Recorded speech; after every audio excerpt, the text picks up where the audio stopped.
Добрый день, уважаемые гости, добрый день, уважаемые коллеги. Мы рады вас приветствовать на площадках РИА Новости. Сегодняшний наш такой знаменательный день, поскольку в списке наших гостей уважаемые люди, и мы сегодня представляем День Чингиза Айтматова в РИА Новости. День был выбран не случайно, поскольку вся мировая прогрессивная общественность отмечает 85-летие выдающегося киргизского писателя Чингиза Айтматова. И наш портал «Россия для всех» в группе РИА Новости посчитала, что такой круглый стол необходимо провести, вспомнить его самого, вспомнить его произведения, произведения, которые изучались в средней школе, в вузах. Мы сегодня поговорим о творчестве писателя, о его вкладе в общемировую культуру. Хочу поблагодарить ваше агентство за инициативу провести, скажем, возможность встретиться, вспомнить о нашем Аксакале, Чингизе Торекуловиче. Даже слово «мероприятие», не знаю, да, насколько оно подходит, да. Наверное, все-таки дружеские встречи, наверное, да, встречи единомышленников, встречи людей, которые помнят о высоком.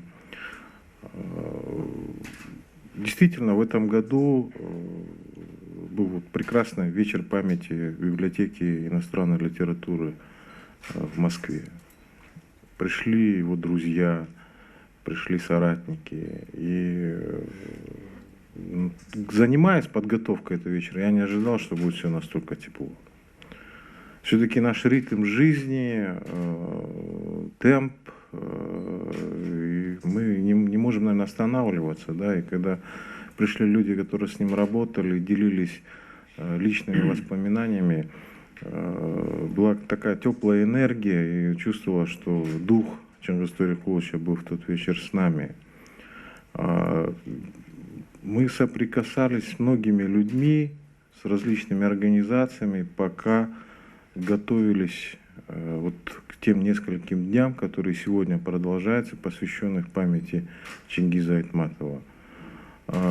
Это государственные учреждения, различные талантливые люди, его друзья, знакомые.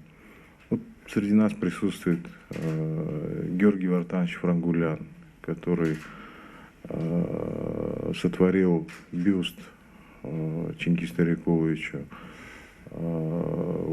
Большая признательность Министерству культуры Российской Федерации, которые помогали во многих вопросах по организации, то, что вот целой череды событий. Признатель правительству Татарстана, Республики Татарстана, поскольку 2 дня в Казани были очень насыщенными, большие встречи происходили. Очень большая конференция была в Приволжском Казанском федеральном университете. И сейчас есть практический результат, мы как раз обсуждаем по итогам конференции. Наверное, большое значение было то, что с нами вот несколько дней в октябрьских была его сестра Розетта Торековна Айтматова. Был целый набор воспоминаний личных.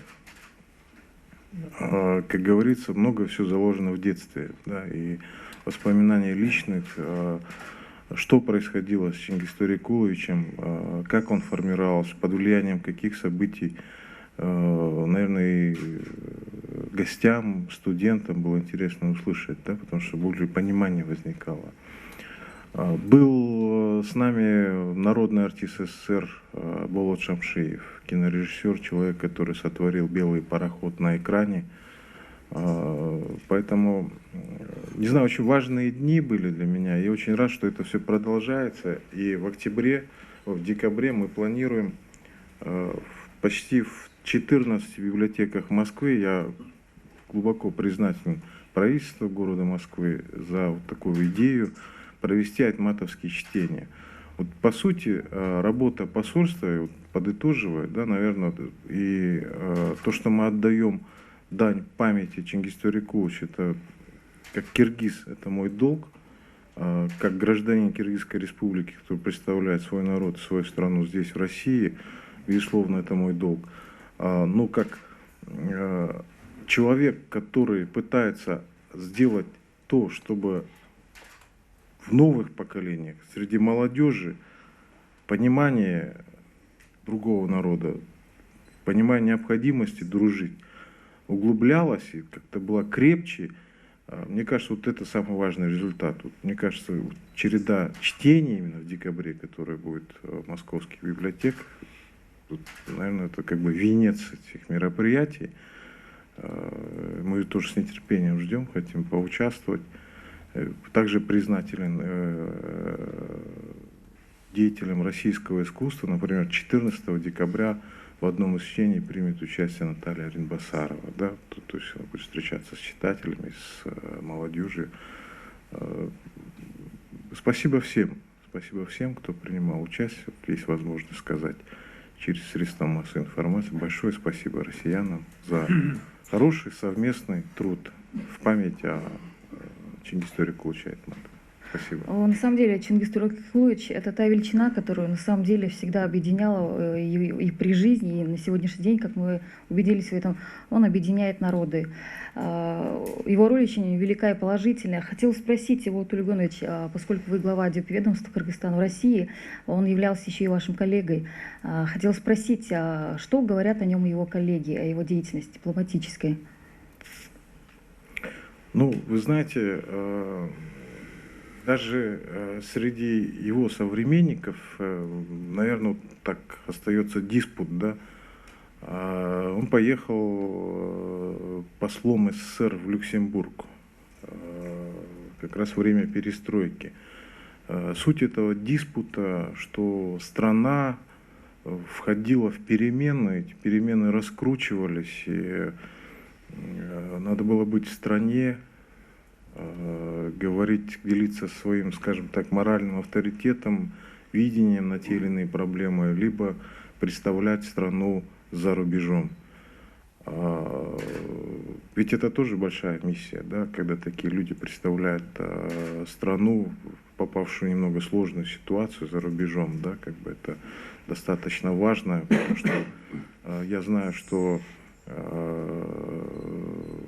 вот, будучи в стране, он работал во Франции, в Бельгии, руководство той или иной страны всегда пыталось, как после очередного мероприятия, немножечко задержать посла СССР, потом посла Киргизстана для отдельной беседы, да, потому что соприкоснуться с большим, как мы говорим, с классиком евразийской литературы, это тоже была большая, значимая возможность.